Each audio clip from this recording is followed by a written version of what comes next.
మాత్రే నమః. ఈరోజు మనము అనంత విశ్వం ఎలా ఏర్పడిందో తెలుసుకుందాము.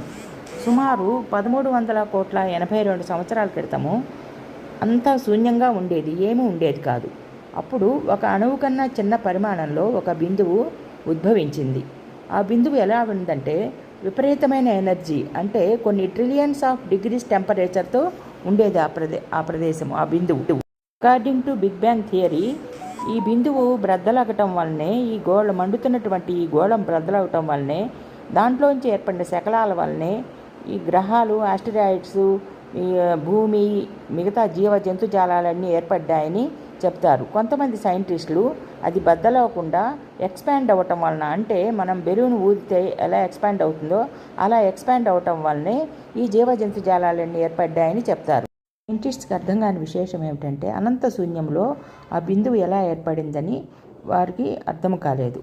అదే కూష్మాండ శక్తి అని మన వైదిక ధర్మం చెబుతుంది. అమ్మ శక్తి వల్లనే ఇవన్నీ ఏర్పడ్డాయని మన వైదిక ధర్మం చెబుతుంది.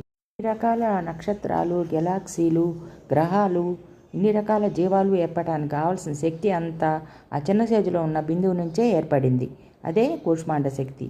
కాబట్టి నిర్గుణము, నిరాకారము అయినటువంటి ఆ శక్తిని గురించి తెలుసుకోవాలంటే మనం ఎంతో సాధన చేయాలి. కాబట్టి సాధన చేసి అమ్మ అనుగ్రహాన్ని పొందుతాము. శ్రీమాత్రే నమః.